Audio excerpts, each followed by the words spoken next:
अधारा नाम के गांव में एगो संग्रहालय रहल, जिनमें राजा रोज एको शिकार कैल जानवर और तलवार लाके रखत रहले। ऊ जगह सिर्फ और सिर्फ राजा के शिकार कैल जानवर और तलवार रखल जात रहे और उनकर देखभाल करे के खातिर राजा माला और गीता ई दू औरतन के वहीजा पे रखले रहले। एक शाम जब राजा शिकार से लौटल तब ऊ अपना साथे एको भेड़िया के कटल शेर लेके आयल। इससे पहले राजा जानवरन के सिर्फ मरले रहल, पर आज उनकरा काट के पहली बार लायल रहे। एकरा कारण माला और गीता डरल रहली। राजा संग्रहालय में आयल। वो औरत वहीजे खड़ा रहली। एक सिर के खास तरीका से सजावल जाओ, ये हमार खास शिकार बा। सेवक भेड़िया के शेर औरतन के हाथ में दे देले। उससे अबही भी खून टपकत रहल।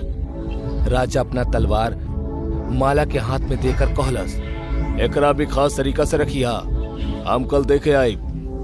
इतना कह के राजा और उनकर सेवक वहीजा से चल गईले।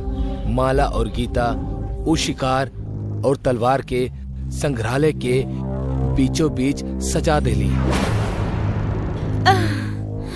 आज के तो हो गईल। चला खाना खा के सूतल जाओ, बहुत भूख लागल बा। रुका, ई देखा, तलवार पर लगल सब खून जमीन पर गिर रहल बा।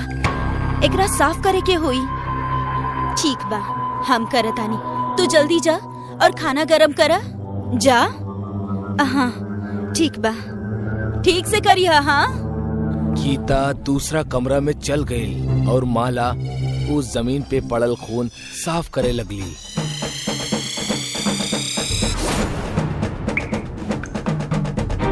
ओकर गर्दन तलवार पे गिरे के वजह से कट गई और ओकर शरीर दो हिस्सों में बिखर गई। तलवार पे माला और भेड़िया के खून एक होके नीचे माला के गर्दन पे गिरे लागल।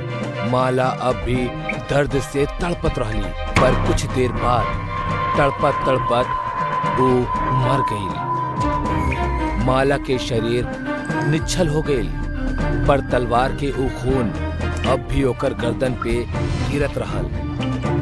थोड़ी देर बाद वो कटे हुए भेड़िया के आंख चमके लागल और ओके कारण वो भयानक और जिंदा दिखाई देवे लागल। अचानक से माला के शेर उड़त उड़त आयल और गर्दन से जाके चिपक गई। तलवार से गिरत खून के बूंद हवा में ही रुक गई और माला के शरीर धीरे धीरे हिले लागल। ओमे वापस जान आवे लागल। जैसे ही माला अपन आँख खोलस, खून के वो बूंद फिर से तलवार के तरफ खींचल चलाई। ओकर आँख बिल्कुल पीली हो चुकल रहल।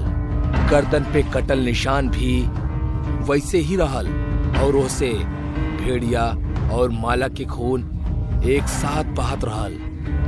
माला के शरीर पे भेड़िया के तरह बाल आवे लागल और ओकर वजह से ऊ एगो बस सूरज चुड़ैल की तरह दिखे लागल। ऊ ओ तलवार के उठौलस और अपना बड़ जुबान बाहर निकाल के ओके ऊपर के खून एक झटका में चाट लेहलस। तलवार के वजह से ओकर जुबान दो हिस्सा में कट गई, पर मुंह से जरा भी खून ना बहल। वो चुड़ैल भेड़िया की तरह चिल्लाए लागल। चुड़ैल के शांत होखत ही गीता के आवाज आई, माला का कर रहल बाड़ू? आवा, खाना गरम हो गइल बा, भूख लागल बा। तलवार हाथ में लेके चुड़ैल गीता की तरफ जाए लागल। गीता एगो छोटा सा कमरा में खाना खात रहली। कमरा के दरवाजा छोट होखला के वजह से झुक के अंदर जाके पड़त रहल। वो चुड़ैल कमरा के दरवाजा तक आयल। गीता माला के साड़ी देखलस और कहलस, आ गइलू तू? का करत रहलू इतना देर से? चुड़ैल बिना बोले ही वही जे दरवाजा पर ही खड़ा रहली। चला अंदर आवा, भूख नहीं खे लागल का? भूख लागल बा। चुड़ैल अपना सिर के जोर से दीवार पे मार देलस और दरवाजा के हिस्सा तोड़ देलस। गीता माला के उ चुड़ैल वाला रूप देख के डर गई। चुड़ैल गीता की तरफ बढ़ल और तलवार से ओके ऊपर वार करे लागल। बचाओ! जोर जोर से चिल्लात केहू बा! मदद के खातिर पुकारत रही, पर वहीजा केहू न रहल। चुड़ैल गीता के शरीर के ढेर सारा टुकड़ा कर देलस और वो टुकड़ा खाए लागल। आपन कटल जुबान से गीता के खून चाटे लगली। अगला शाम जब राजा अपन शिकार लेके आयल, तब संग्रहालय के हालत देख के वो डर गईल। वो देखलस कि कल के तलवार अपना जगह पे ना रहल और जमीन पे चारों तरफ खून पड़ल रहे। ये सब का हो गई? माला, गीता! राजा धीरे धीरे अंदर आए लागल। राजा के दो सेवक भी डर डर के राजा के पीछे जा लगले। चलत चलत राजा वो छोटा कमरा तक पहुंच गए और अंदर के वो दृश्य देख के और भी डर गए।